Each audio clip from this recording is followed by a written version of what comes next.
भिन्न क्या होती है। सबसे पहले हम जानेंगे भिन्न होती क्या, ठीक है ना।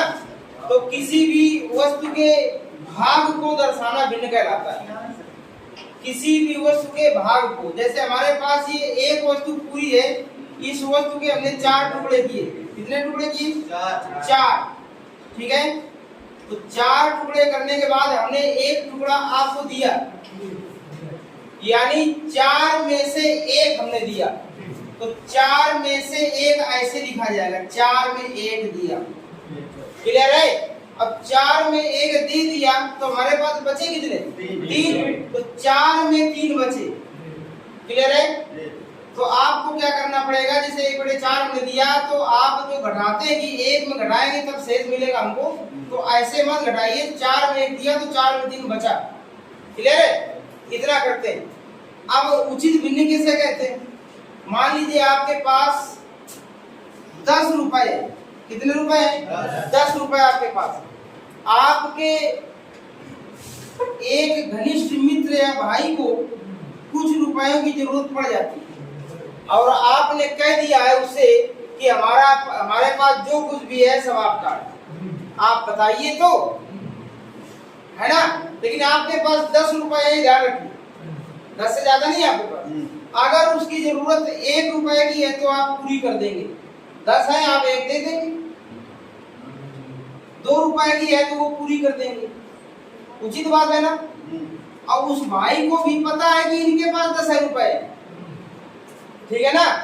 अगर 9 रुपए की जरूरत है तब भी आप दे देंगे 9 रुपए, क्योंकि आपके पास 10 है। आप 10 में 10 भी उसको दे देंगे। दे देंगे आप? दे देंगे। यहाँ तक तो बात उचित थी।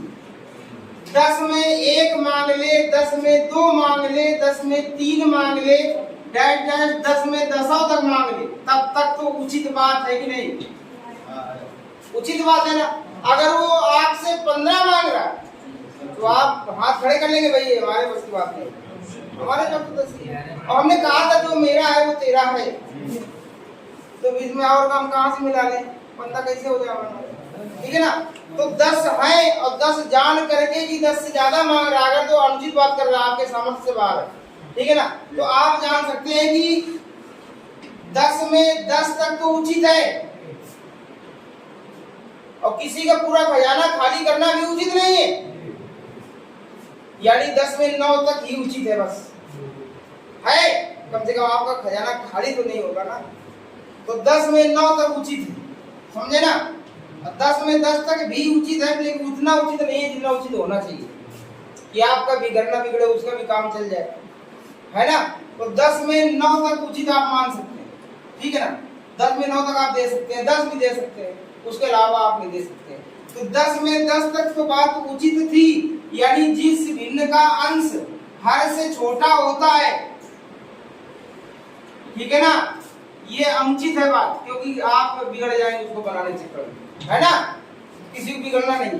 तो जिस भिन्न का अंश हर से छोटा होता है, ये उचित भिन्न कहलाती है। देख लीजिए, क्लियर। अगर 10 में 12 मांग रहा है, 10 में 11 मांग रहा है तो अनुचित कह रहा है।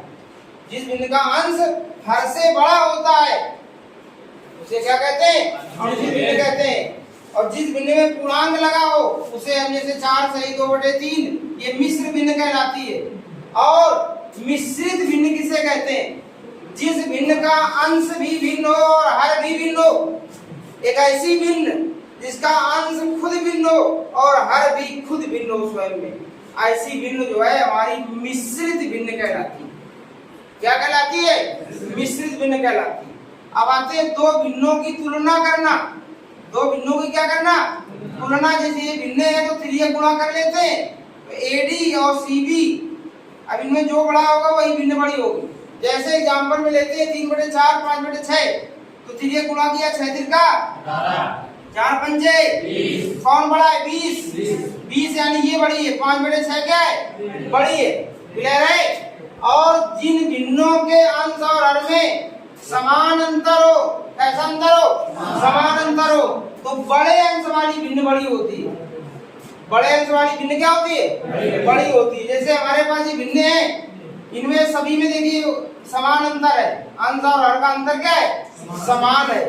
अब इसमें बड़े अंश वाली भिन्न क्या होगी? बड़ी होगी तो 8/9 पे आए बड़ी है। ठीक है, तब अनुचित भिन्न हो जाएंगी। उचित भिन्न की यहाँ पर बात चल रही, तब भिन्न क्या हो जाएगी, अनुचित हो जाएंगी। उसमें दूसरा पॉइंट बताना पड़ेगा। ठीक है, दशमलव भिन्न में परिवर्तित करके 1/2 को इतना, इसका 0.6 इसका 80, 0.80 मतलब 5/6 इतना। अब इसमें सबसे बड़ी क्या है, ये यानी ये 8/9 बड़ी। क्लियर है, ये चीज